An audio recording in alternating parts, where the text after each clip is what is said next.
السلام عليكم ورحمة الله وبركاته. الحمد لله رب العالمين. الصلاة والسلام على رسول كريم. أما بعد. அன்பார்ந்த அல்லாஹ்வின் நல்லடியார்களே, இந்த இம்மையிலே எமக்கு நல்ல வாழ்வு வாழ வேண்டுமா? அல்லாஹ் ரப்புல் ஆலமீன் தன்னுடைய திருமறையிலே கூறுகிறான், மன் அமில சாலிஹம் மின் தக்கரின் அவ் உன்சா, ஆண்களிலும் பெண்களிலும் எவர் நல்ல அமல்களை செய்கின்றாரோ, அதுவும் வஹுவ முஃமின், இறை நம்பிக்கை கொண்ட நிலையிலே யார் நல்ல அமல்களை செய்கின்றாரோ, ஃபலனுஹியன்னஹு ஹயாத்தன் தய்யிபா, அவர்களை நாம் நல்ல வாழ்வை வாழச் செய்வோம் என்று அல்லாஹ் ரப்புல் ஆலமீன் தன்னுடைய திருமறையிலே கூறி காட்டுகிறான்.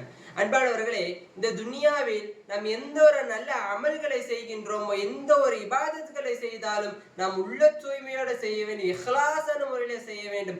அவ்வாறு செய்தால் அல்லாஹ் ரப்புல் ஆலமீன் நமக்கு நல்ல வாழ்வை தருவான். மாறாக நம்ம ஒரு அமலை செய்யும் போது, ஒரு இபாதத்துகளை செய்யும் போது எந்த ஒரு உள்ள தூய்மை இல்லாமல், அது நபி ஸல்லல்லாஹு அலைஹி வஸல்லம் அவர்கள் காட்டிச் தந்த வழிமுறையாக இருந்தாலும் சரி, அல்லாஹ் ரப்புல் ஆலமீன் அதை ஏற்றுக்கொள்ள மாட்டான். எனவே அன்பானவர்களை, இனி வரக்கூடிய காலங்களில் நம்ம எந்த ஒரு அமலாக இருந்தாலும், எந்த ஒரு இபாதத்துகளாக இருந்தாலும் உள்ள தூய்மையோடு செய்து அல்லாஹ்விடமிருந்து நல்ல வாழ்வை பெறக்கூடிய பாக்கியத்தை அவனிடமே நாம் அதிகமாக கேட்கக்கூடிய மக்களாக இருக்க வேண்டும். அஸ்ஸலாமு அலைக்கும் வரஹ்மத்துல்லாஹி வபரகாத்துஹு.